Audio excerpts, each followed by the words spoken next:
بسم اللہ والحمد للہ والصلاة والسلام علی رسول اللہ۔ حضرت ابی ہریرہ رضی اللہ عنہ فرماتے ہیں، حضور صلی اللہ علیہ وسلم نے فرمایا،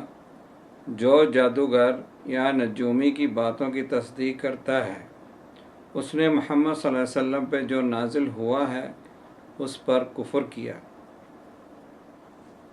جادوگر یا نجومی کی پہچان کیا ہے؟ جو والدہ کا نام یا تاریخ پیدائش پوچھے اور اگر والد کا نام بتائیں گے تو وہ آپ کو کچھ نہیں بتا پائے گا، کیونکہ وہ آپ کی والدیت پر شک کرتا ہے۔ کسی قسم کا چیلا کاٹنے کو بولے یا کوئی خاص رنگ کا جانور یا پرندہ مانگے یا کسی کلر سے گریز کرنے کو بولے، دم کرتے وقت کچھ قرآنی آیات کے ساتھ ساتھ بڑھائے اور دبی آواز میں کچھ پڑھے، جو تعویذ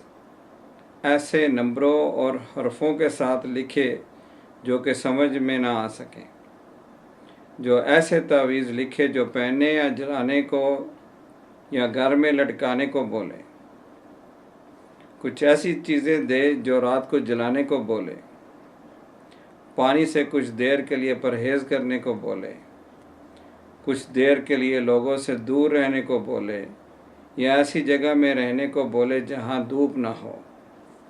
کسی جانور کو یا کسی قبر پر جا کر ذبح کرنے کو کہے، یا خون مانگے یا پینے کو کہے۔ حاکم کو پتہ چلنے پر ان کو سزا موت دینی چاہیے، کیونکہ یہ قرآن پاک کی حرمتی کرنے کے بعد جادوگر بنتے ہیں اور جنات ان کا کام پھر کرتے ہیں۔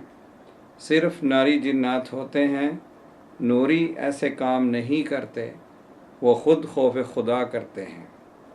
وآخر دعوانا الحمد للہ رب العالمین۔